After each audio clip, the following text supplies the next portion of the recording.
રાજકોટની દુઃખદ ઘટના એટલે ટીઆરપી ગેમ ઝોન અગ્નિકાંડ અને આ અગ્નિકાંડની તપાસમાં જે ટીપીઓ સાગઠિયા જે છે એની ગઈકાલે જ તે એમની ઓફિસના જ્યારે સીલ ખોલવામાં આવે છે અને તેમાંથી કરોડો રૂપિયાની સંપત્તિ અને સોનું સહિત અને હજી દસ્તાવેજો તો બાકી જ છે ત્યારે એક એટલું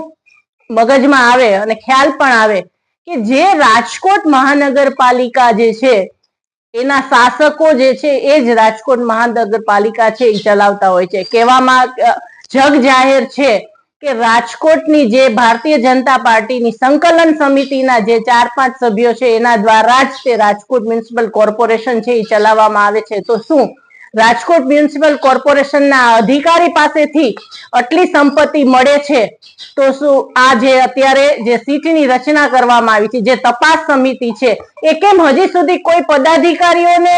કેમ હજી કઈ આમાં એની તપાસ કરવામાં નથી આવી? એક સક્ષમ વિપક્ષ તરીકે અમારી પાસે લોકો દ્વારા એવું અમને જાણવા મળે છે કે જે આ અધિકારી જે છે જેલમાં છે એને પણ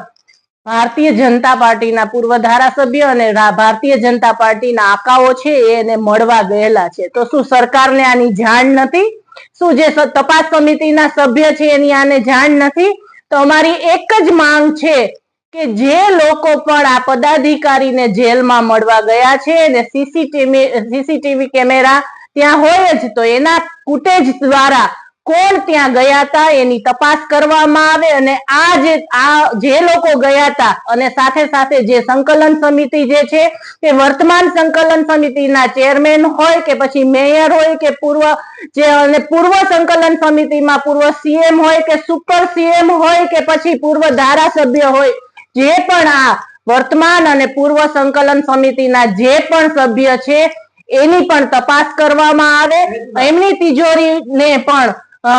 ખોલવામાં આવે। સક્ષમ વિપક્ષ તરીકે અમને જ્યારે જાણવા મળે છે કે જેલમાં આ અધિકારીઓને મળવા માટે થઈ અને ભારતીય જનતા પાર્ટીના પદાધિકારીઓ મળવા ગયા હતા એટલે અમારી સક્ષમ વિપક્ષ તરીકે અમારી એક એવી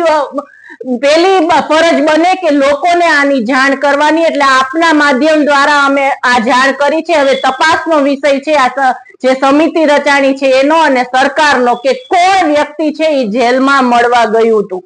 અને જો જેલમાં મળવા ગયું હોય તો કેમ હજી સુધી એની ઉપર કાર્યવાહી નથી થઈ? તો અમારી એક જ માંગ છે કે વર્તમાન અને પૂર્વ સંકલન સમિતિના જે પણ સભ્ય છે અને જે પણ લોકો આ જેલમાં ગયા છે એની તપાસ કરવામાં આવે, એની પાસેથી મળેલા નાણાં છે એ રાજકોટની જનતાના નાણાં છે એ રાજકોટની તિજોરીમાં જમા કરવામાં આવે અને આવા દરેક પદાધિકારીઓ છે એની ઉપર કાર્યવાહી થાય અને એને જેલ ભેગા કરવામાં આવે।